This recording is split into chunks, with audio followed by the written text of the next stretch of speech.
സംസ്ഥാനത്ത് അഴിമതി കേസുകളിൽ ഉൾപ്പെടുന്നവർ ശിക്ഷയിൽ നിന്ന് രക്ഷപ്പെടുന്നില്ലെന്ന് ഉറപ്പുവരുത്താൻ സർക്കാർ പുതിയ വിജിലൻസ് മാനുവൽ പുറത്തിറക്കുമെന്ന് ആഭ്യന്തരമന്ത്രി രമേശ് ചെന്നിത്തല നിയമസഭയിൽ അറിയിച്ചു. ഇപ്പോഴത്തെ വിജിലൻസ് മാനുവൽ 1960കളിൽ തയ്യാറാക്കിയതാണ്.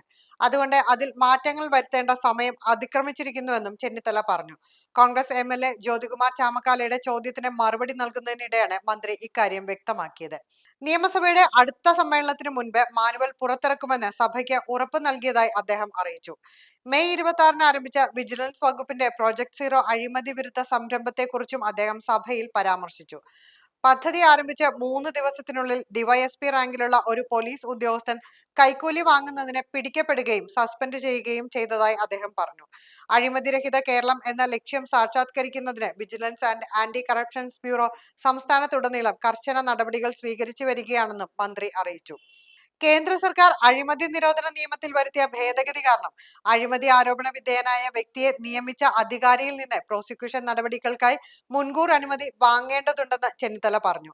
ഈ ഭേദഗതി രാജ്യത്തുടനീളം വലിയ പ്രതിസന്ധി സൃഷ്ടിച്ചിട്ടുണ്ടെന്നും ആരോപണ വിധേയനെതിരെ നടപടിയെടുക്കുന്നതിന് ഇത് തടസ്സമാകുന്നതായും അദ്ദേഹം ചൂണ്ടിക്കാട്ടി. ഇത് കേരളത്തിൽ മാത്രമല്ല ഇന്ത്യയിലുടനീളം നിരവധി അഴിമതി കേസുകൾ അനുമതിയുടെ അഭാവം കാരണം മുന്നോട്ടു പോകാതിരിക്കാൻ കാരണമായിട്ടുണ്ടെന്ന് ചെന്നിത്തല പറഞ്ഞു. കാസർഗോഡ് ഹൈവേ പെട്രോളിംഗ് ഡ്യൂട്ടിക്കിടെ വാഹനാപകടത്തിൽ കാലുകൾ നഷ്ടപ്പെട്ട 2 പോലീസ് ഉദ്യോഗസ്ഥരുടെ ചികിത്സയ്ക്കായി ധനസഹായം നൽകാൻ പോലീസ് വെൽഫെയർ ബ്യൂറോയ്ക്ക് ചെന്നിത്തല നിർദ്ദേശം നൽകി. പരിക്കേറ്റ സൂരജ്, അലോഷ്യസ് എന്നീ ഉദ്യോഗസ്ഥരുടെ ചികിത്സയ്ക്കായി പ്രാരംഭ തുകയായ 5 ലക്ഷം രൂപ വീതം അനുവദിക്കുമെന്നാണ് ആഭ്യന്തരമന്ത്രിയുടെ ഓഫീസ് പ്രസ്താവനയിൽ അറിയിച്ചത്. അതേസമയം ഓപ്പറേഷൻ തൂഫാന്റെ ഭാഗമായി ഇന്നലെ സംസ്ഥാന വ്യാപകമായി നടത്തിയ പരിശോധനയുടെ ഭാഗമായി 132 കേസുകൾ രജിസ്റ്റർ ചെയ്തു. 140 പേർ അറസ്റ്റിലായി. ഇവരിൽ നിന്ന് 106.125 ഗ്രാം MDMA-യും 4.709 ഗ്രാം കഞ്ചാവും 3.5 ഗ്രാം ഹാഷിഷ് ഓയിലും 1.6 ഗ്രാം ഹെയറോയിനും 3 കഞ്ചാവ് ചെടികളും പിടിച്ചെടുത്തു.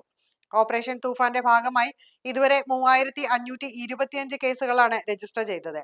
ആകെ 3788 അറസ്റ്റുകൾ നടന്നു. ഇതുവരെ പിടിച്ചെടുത്ത MDMA 1812 ഗ്രാം, കഞ്ചാവ് 328.882 കിലോഗ്രാം.